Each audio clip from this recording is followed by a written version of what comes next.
She didn't come to forgive him, she came to face him, and the secret he had hidden for 6 long years was now ready to tear everything apart. The letter came on a Tuesday. Leo sat at his kitchen table, his hands shaking as he opened the envelope. "Dad, I know where you are now. I'm coming to see you. Don't run this time." Emma, his daughter, the one he hadn't spoken to in 6 years, she was coming, and she wasn't coming to forgive him. 3 days later, Emma stood at his doorway. 22 years old, long dark hair tied back in a tight ponytail, her eyes filled with pain. She walked past him, sat down on his couch, and said 4 words that made Leo's blood freeze. "I know about the money." Leo went still. "What money?" Emma pulled out her phone. A bank statement. $50,000 withdrawn 6 years ago. "Mom didn't leave because of the war," Emma said, her voice shaking. "She left because you emptied my college fund and disappeared." Leo dropped into a chair. "I didn't leave because I wanted to," he whispered. "I left because I was protecting you." "From what?" Leo walked to a drawer and pulled out an old photograph. A man in military uniform, cold eyes, a cruel smile. "Sergeant Mitchell, my commanding officer, the man who caused the explosion that took my legs." Emma's face turned pale. "He didn't just take my legs," Leo continued.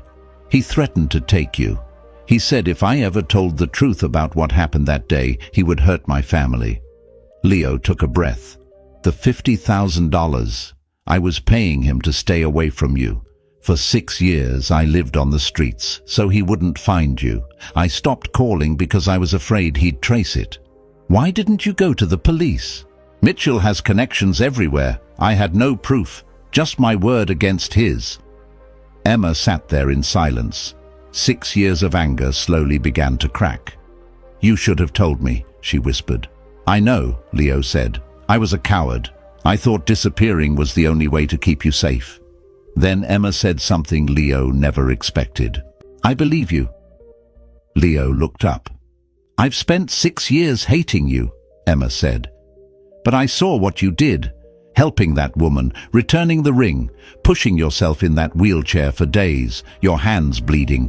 That's not what a bad man does." Leo broke down. For the first time in 6 years, Emma walked across the room and hugged her father. They cried together. But the story doesn't end there, because Sergeant Mitchell saw the viral article and he's not happy. A week later, Leo received a text from an unknown number. "You should have stayed quiet. Now your daughter pays the price." Leo's blood ran cold. He called Emma. No answer. He called again. Still nothing. Then his phone buzzed. A photo. Emma walking out of her apartment, unaware, followed by a message. "Part 3 is coming. To see if Leo can save his daughter and finally face Mitchell. Tag someone who needs to hear that the truth can set you free. And share this if you believe everyone deserves a second chance."